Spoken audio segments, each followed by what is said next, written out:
स्वादिष्ट रेसिपीज मराठीमध्ये आपले मनापासून स्वागत आहे.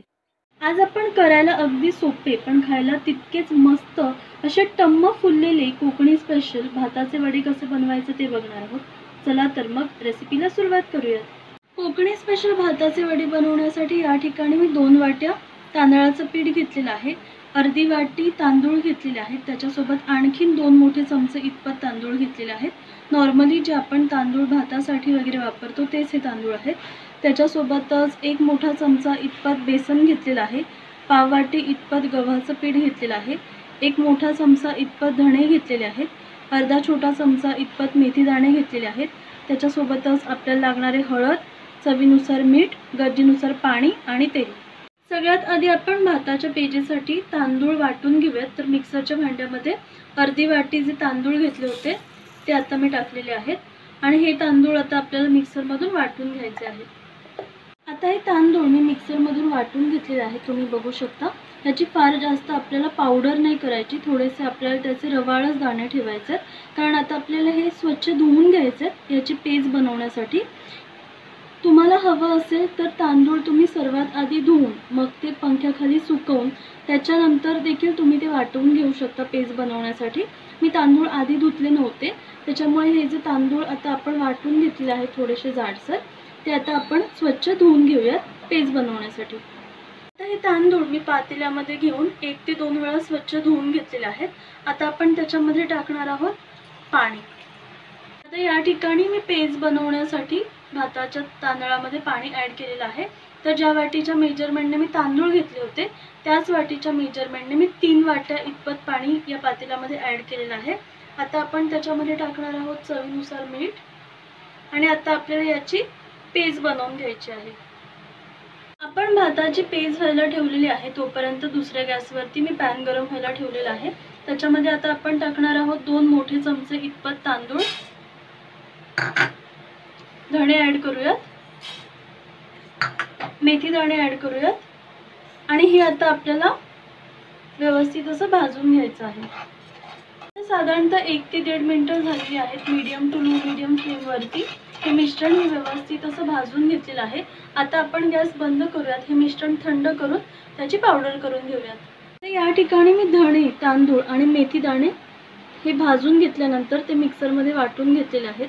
तुम्ही बघू शकता खूप छान फाईन अशी याची पावडर झालेली आहे. तर आता आपली ही पावडर रेडी झालेली आहे. आता आपण चेक करूयात की आपली पेस्ट शिजली आहे का ते. आता साधारणतः 7 ते 8 मिनिटं झालेली आहेत. फास्ट गॅसवरती ही भाताची पेस्ट मी शिजवून घेतलेली आहे. तुम्ही बघू शकता मस्त अशी ती शिजली गेलेली आहे. पेस्ट जसजशी थंड होते तसतशी ती आणखीन घट्ट होते, त्याच्यामुळे याच्यापेक्षा जास्त ती आपल्याला शिजवायची नाही आहे. आपण आता गॅस बंद करूयात आणि ही पेस्ट थोडा वेळ थंड करून घेऊयात. आता भाताची पेस्ट मी थंड करून वाट्यांमध्ये काढून घेतलेली आहे. तुम्ही बघू शकता. तर ज्या वाटीच्या मेजरमेंटने तांदूळ घेतले होते त्याच वाटीच्या मेजरमेंटने बरोबर 2 वाट्या इतपत ही पेस्ट झालेली आहे. तर आता ही पेस्ट आपण या परातीमध्ये काढून घेऊयात. ही सगळी पेस्ट मी परातीमध्ये काढून घेतलेली आहे. आता आपण त्याच्यामध्ये ॲड करणार आहोत चवीनुसार मीठ. मीठ टाकताना लक्षात ठेवायचं आहे की भाताच्या पेस्टमध्ये पण आपण मीठ ॲड केलं होतं. त्याच्यासोबतच आता आपण याच्यामध्ये ॲड करणार आहोत पाव छोटा चमचा इतपत हळद. हळद याच्यामध्ये ऑप्शनल आहे, पण हळदीमुळे वड्यांना रंग छान येतो. तर सगळ्यात आधी आपण हे असंच मिक्स करून घेऊयात. आता या ठिकाणी मीठ आणि हळद देखील मी भाताच्या पेजीमध्ये व्यवस्थित मिक्स करून घेतलेली आहे. आता आपण त्याच्यामध्ये टाकणार आहोत धणे, मेथी दाणे आणि तांदूळ यांची आपण जी पावडर करून घेतली होती ती टाकूयात. त्याच्यासोबतच आपण याच्यामध्ये टाकणार आहोत बेसन. त्याच्यासोबतच आपण याच्यामध्ये टाकणार आहोत गव्हाचं पीठ. गव्हाचं पीठ आणि बेसन टाकल्यामुळे वडे छान मऊ होतात. आणि त्याच्यासोबतच आता आपण याच्यामध्ये टाकणार आहोत तांदळाचं पीठ. आणि आता आपल्याला हे पीठ व्यवस्थित असं मळून घ्यायचं आहे. मळताना गरज वाटल्यास तुम्ही याच्यामध्ये थोडंफार कोमट पाणी ॲड करू शकता. या ठिकाणी वड्याचं पीठ मळून मी त्याचा व्यवस्थित असा गोळा करून घेतलेला आहे. हे पीठ मळत असताना मी अजिबात पाण्याचा वापर केला नव्हता. जर गरज पडली तर तुम्ही थोडाफार कोमट पाण्याचा वापर केला तरी देखील चालेल. पीठ मळत असताना त्याला ज्याप्रमाणे आपण चपातीच्या पिठाला तेल लावून ठेवतो कणिक मळल्यावर त्याचप्रमाणे तेल लावून घेतलेलं आहे. आता आपण हा थोडा वेळ रेस्ट व्हायला ठेवणार आहोत. त्याच्यामुळे वडे छान फुलतात आणि मस्त मऊसर असे होतात. पण त्याच्या आधी आपल्याला या पिठाला थोडेसे होल करायचे.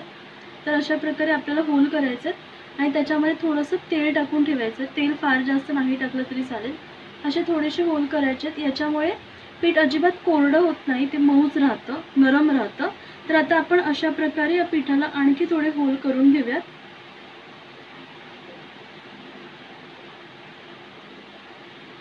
आता आपल्याला हे पीठ थोडा वेळ झाकून रेस्ट व्हायला ठेवून द्यायचं आहे. आता साधारणतः अर्धा तास झालेला आहे वड्याचं पीठ मळून मी ते रेस्ट व्हायला ठेवलं होतं. आता आपण पुन्हा एकदा हाताला तेल लावून ते मळून घेऊयात एकदा आणि मग त्याचे आपण गोळे करूयात. तर या ठिकाणी मी सर्व पिठांचे गोळे करून घेतलेले आहेत. आता आपण वडे थापायला सुरुवात करूया. आता आपण वडे थापूयात. त्याच्यासाठी इथे मी प्लास्टिकची पिशवी घेतलेली आहे, दुधाची पिशवी. याच्याऐवजी प्लास्टिकचा कागद घेतला तरी चालेल, केळ्याचं पान घेतलं तरी चालेल आणि त्याला मी थोडंसं पाण्याचा हात लावून घेतलेला आहे. आता आपण या गोळ्यांपैकी एक गोळा घेऊयात, ठेवूया त्याच्यावरती आणि पाण्याचा हात लावूनच आपल्याला याचा वडा थापून घ्यायचा आहे. पाण्याचा हात लावण्याऐवजी तुम्ही तेलाचा हात लावून देखील हा वडा थापून घेऊ शकता. तर अशा प्रकारे अलगद आपल्याला हा वडा थापून घ्यायचा आहे. आता हा वडा मी थापून घेतलेला आहे. आता ते उचलण्याची एक ट्रिक म्हणजे पेपर असा हातात पकडायचा, हा हात ठेवायचा आणि त्याच्यावर अलगद असा हा वडा हातामध्ये येतो, तुम्ही बघू शकता. आणि हा आता आपण तेलामध्ये तळूया आणि दोन्ही साईडने आपल्याला हा वडा छान असा तळून घ्यायचा आहे. आता हा वडा मी दोन्ही साईडने छान असा तळून घेतलेला आहे, तुम्ही बघू शकता. खूप मस्त असा तळला गेलाय. वडा तळताना एक गोष्ट लक्षात ठेवायची की त्याच्यावरती असं थोडंसं तेल उडवत राहायचं, जेणेकरून वडा छान फुलतो त्याच्यामुळे. तर आता आपला हा मस्त असा वडा रेडी झालेला आहे. आता आपण याच प्रकारे इतरही वडे बनवून घेऊयात आणि मग ते सर्व करूयात. आता आपले हे कोकणी स्पेशल भाताचे वडे रेडी झालेले आहेत, तुम्ही बघू शकता. खूप छान मस्त असे ते फुलले गेलेत, तुम्ही बघू शकता. किती मस्त असे आपले भाताचे वडे रेडी झालेत. तर अगदी सोप्या पद्धतीने बनवलेले कोकणी स्पेशल भाताचे वडे तुम्ही नक्की ट्राय करून बघा. रेसिपी आवडली असेल तर लाईक करा, शेअर करा आणि नवनवीन रेसिपीसाठी चॅनलला नक्की सबस्क्राईब करा. धन्यवाद.